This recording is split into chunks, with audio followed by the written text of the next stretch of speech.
നമ്മുടെ സമൂഹത്തിൽ ഏറ്റവും കൂടുതൽ ബഹുമാനിക്കപ്പെടേണ്ടതും എന്നാൽ പലപ്പോഴും ശ്രദ്ധിക്കപ്പെടാതെ പോകുന്നതുമായ ഒരു വിഭാഗമാണ് വീട്ടമ്മമാർ. അവരുടെ ലോകം 4 ചുവരുകൾക്കുള്ളിൽ ഒതുങ്ങുന്നു എന്ന് പലരും കരുതുന്നു.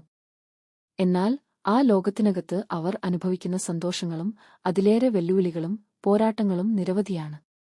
പ്രഭാതം മുതൽ രാത്രി വരെ നീളുന്ന ഒരു ഓട്ടപ്പാച്ചിലാണ് ഓരോ വീട്ടമ്മയുടെയും ജീവിതം. എല്ലാവർക്കും ഭക്ഷണം, കുട്ടികളെ സ്കൂളിൽ വിടുക, വീട് വൃത്തിയാക്കുക, തുണി കഴുകുക.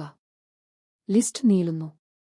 സ്വന്തമായി ഒരു കപ്പ് ചായ കുടിക്കാൻ പോലും സമയം കിട്ടാത്ത എത്രയോ അമ്മമാരുണ്ട് നമുക്കിടയിൽ. പലപ്പോഴും വീട്ടമ്മമാർ ഒറ്റപ്പെടുന്നു. അവരുടെ സന്തോഷങ്ങളും ദുഃഖങ്ങളും പങ്കുവയ്ക്കാൻ ആരുമില്ലാതെ വരുന്നു. പുറംലോകവുമായിട്ടുള്ള അവരുടെ ബന്ധങ്ങൾ കുറയുന്നു.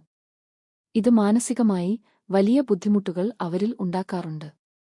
ഒരുപാട് കഷ്ടപ്പെട്ട് ചെയ്യുന്ന ജോലികൾക്ക് പലപ്പോഴും മതിയായ അംഗീകാരം ലഭിക്കാതെ പോകുന്നു. നീ വീട്ടിൽ ഇരിക്കുകയല്ലേ, നിനക്കെന്താ പണി എന്ന ചോദ്യം ഒരുപാട് വീട്ടമ്മമാരുടെ ഹൃദയം തകർത്തിട്ടുണ്ട്. അവരുടെ കഠിനാധ്വാനം പലപ്പോഴും ഒരു കടമ മാത്രമായി കണക്കാക്കപ്പെടുന്നു.